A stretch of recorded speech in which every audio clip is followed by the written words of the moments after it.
Let's talk about how to find love in the coming year. And the reality of this is that there are 3 silent killers, these things inside of you that are keeping you from being able to accomplish this, and you probably don't even know they exist. These beliefs, these patterns that are standing in the way. Because the truth of this is that finding connection starts inside of yourself. It's an internal job. It's not something external. It's not the tips and tricks. It's not learning how to wear a different mask and pretend to be something else or someone else. It's actually the internal work. And so the reality is, let's start with a little reality check, that the average life expectancy for a man is 78, which means midlife is actually age 37. Yeah. Midlife is not 50, like we all kind of assume it is.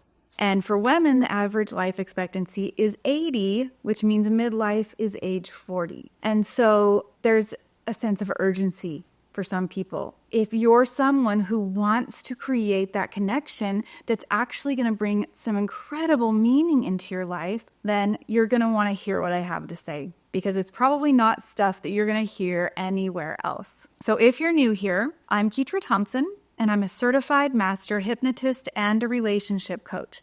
So what I do is I help my clients go back on a subconscious level to reframe their subconscious beliefs that are causing their unwanted behavior patterns in their life, so that they have a new operating system and they can easily step into the life that they want. So it's a customized deal. Everyone is unique, and that is the beauty of the work that I do. So if you want to learn more, you can check out the link in the description below, where you can visit my website. You can also set up a completely complimentary consultation call so that you and I can chat and I can get a better idea as to what your specific struggles are, what your patterns are, and I can make my best recommendations. So you'll want to check that out. So when we talk about urgency, it's that, we tend to kind of put things off for the future, or we tend to believe that things will just figure themselves out.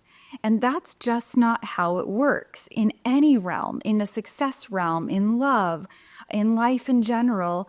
Things don't just figure themselves out without us having to really have some level of intelligent, inspired action. And so the one predictor of success in every area is habits. And your habits are very much controlled by the subconscious programming, because the more blocks you have in your subconscious mind, the more difficult time you're going to have implementing new or better habits in your life that create a different kind of outcome. And so at the end of the day, these issues really are a subconscious issue. So let's look at the first issue that's keeping you from finding love so that you can change it. And the first issue is complaining. Up to now, maybe you've complained about your situation, the unfairness of it. There's no one out there. This doesn't work. And maybe you've tried dating tips and tricks, and the failure of those has just further reinforced the complaining. But complaining is not a strategy for change. Complaining actually reinforces the belief system you already have in your mind, and it makes it stronger, so you feel like you're accomplishing something by complaining. You feel like you're doing something that feels action-oriented, but it's just not. It's actually justifying why you are where you are. It is saying, well, it's not my fault.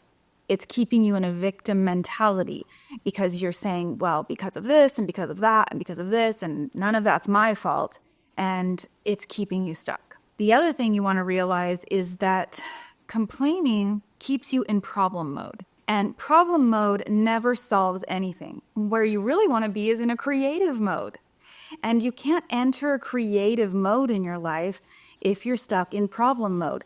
But because of how our neural pathways work, they are being reinforced by the things we say and do and believe. And so if you are continually complaining, then you're actually reinforcing the belief behind the complaint. Now, your subconscious programming is a combination of the programming that happened really early in life that you really didn't choose and your life experience put on top of that. And because your brain is wired for a confirmation bias, it's always looking for evidence to prove what your programming believes to be true, even though much of that programming is false.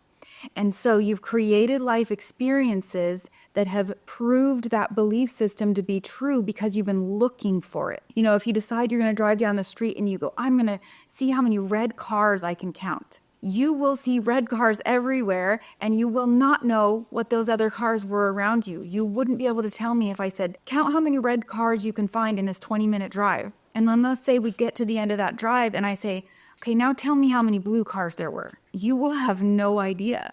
You weren't looking for blue cars. In your mind, they didn't exist. So a good, healthy relationship that maybe you're looking for this right connection, you won't even know that those people exist because you don't know how to dial into looking for them because you're reinforcing this complaining mode, this problem mode in your brain because that's what you're focused on. And it's making it even harder because it is reinforcing those neural pathways and creating more limitation in your mind. So what you're doing in this process is creating more stuckness.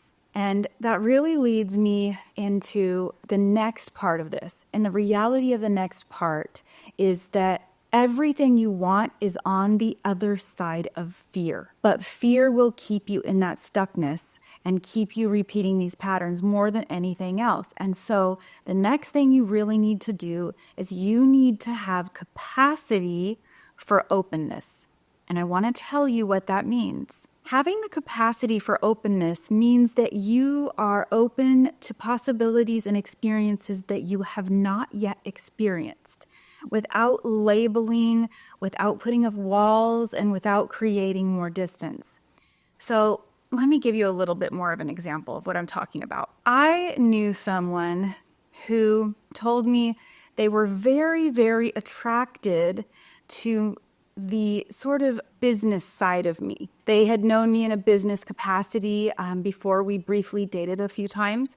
And so they were really attracted to the business side of me when I was interacting with other people and being really confident and really assertive. And then on the few dates we went on, they said, but there you were softer and sweeter and more nurturing. And that was weird for me. And so the reality is that you need to have the capacity to see that other people are going to be multidimensional. They're going to function in lots of different ways. And as they do that, you're going to see the different sides of them, and it's going to force you to either reject them like you would have in the past, or it's going to be an opportunity for you to see the fullness of them without fitting them in a box. Does that make sense? I hope.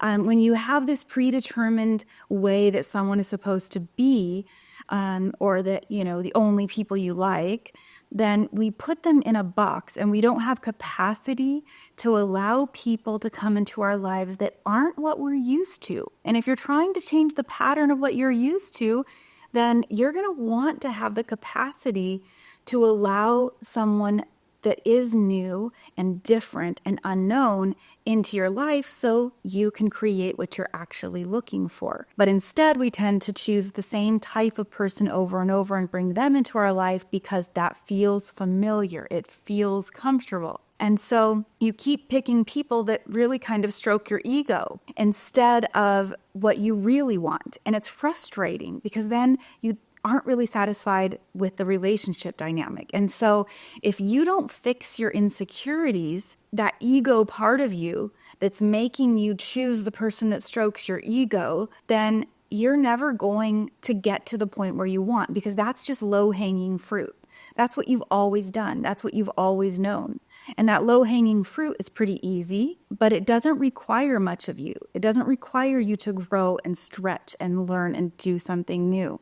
And so having capacity is an internal process that has to be done so that you can actually step into that. So having capacity really means that you have been able to deal with your subconscious assumptions. Now, your lack of capacity for curiosity, your lack of openness, of getting to know someone outside of your typical type is really that fight against the ego, which is really the subconscious programming that is ultimately trying to keep you safe, but it's operating on a system that is very young, very immature, and very incapable moving you in a direction of growth and change. It's fighting against change. And so capacity means a lot of things, but there's a lot of things that you don't realize are limiting your capacity. So having the capacity to accept someone else and to accept someone different than the norm into your life requires that you stop controlling. Now, sometimes we don't think we're controlling of other people, but when we are really hard on ourselves, if we're bullying ourselves a lot, if we pick ourselves apart a lot, then we're also usually picking apart the other people in our life. And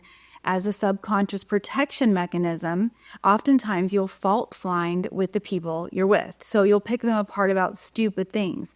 Like, oh, I hate that they put the milk in the fridge here. They mess up my whole routine. I don't like that they have things on the bathroom countertop because, that messes up my morning. And you blow these things up really big in your mind, and it can create the dynamic where you start making a mental list of faults about the other person so that you can justify pushing them out of your life and not creating something real. Now, all of this happens on a subconscious level. And so you don't even really realize you're doing it because you've kind of always done it with everyone. And so you can end up pushing out these people that would be really amazing in your life because you don't have the capacity to actually welcome in a human being that is different than what you're used to. And you keep saying you want different, you keep expressing that, acting like that, but you aren't creating it in your life, probably because you don't have capacity and you are doing these controlling behaviors subconsciously. And so you need to have a clear understanding of yourself and your own mental triggers. Now, building capacity is eliminating those subconscious blocks that are keeping you from seeing clearly. So when you have the capacity, now you've dealt with the triggers that are underneath there, and this allows you to know enough about yourself to be able to know the difference between a deal breaker and just simple human differences that are supposed to be navigated. And so we tend to make little pet peeves into deal breakers when they don't really need to be. So let's say that one person really loves to travel and they're just like, I want to travel all over the world all the time. It's a big deal to me. And the other person's like, I love travel too. I also like a balance of time at home. I kind of like that downtime too. That's not a deal breaker. That just means maybe half of those travels you do together and the other half, or maybe a quarter, that person might do with their friends and not with you because you want more downtime at home. It's a compromise that's not a deal breaker. A deal breaker is like, I'm strong in my Jewish faith and this person's strong in the Christian faith. That's not probably going to work. Especially if you want to have kids. Kids can be a deal breaker. Someone who wants kids, someone who doesn't want kids. But later in life, we can tend to create deal breakers out of things that aren't actually deal breakers at all because we don't have capacity to accept in our life something different. Now, the third step is you need to create a life that is already fulfilling. And I'm not saying that an intimate partnership is not a huge part of a fulfilling life because it really is. But you need to be able to create something that's already fulfilling on your own. And so this really allows you to not feel needy for someone else to complete you because you're already sort of filling up your bucket. What this means is you're not looking for that other person to bring all of the excitement and fulfillment into your life. You're creating it on your own. You have plans with friends. You're joining groups, clubs, activities, things that actually help you build better friendships and connections so that you feel more satisfied. And really, this is how you retain a sense of self once you enter into a relationship.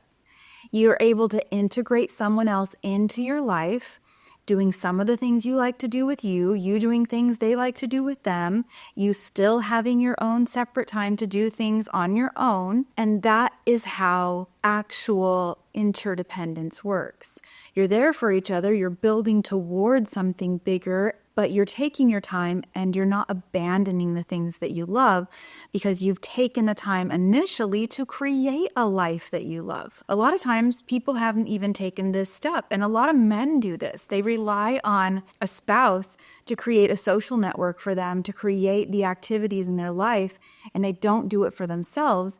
They just focus kind of singularly on something like work. And so their life can feel very off balance, because there isn't a lot of balance between fulfilling things and things that they just have to do. And so this is how you don't lose yourself, but it's also how you become more attractive to other people. Now, one thing that I have to mention here is that a lot of the reason that people don't feel like they have time to do these things, to build out their life in a fulfilling way, is because they have been filling their life with distractions. You're watching TV, you're watching sports, you're scrolling on your phone, you're really distracting yourself with busyness, with extra work, and you're not giving yourself the time and space to actually make it a priority to create a life that you love. And there's lots of other things that need attention in this process. Today, I've gone over some really big ones, the 3 big ones that could stop you from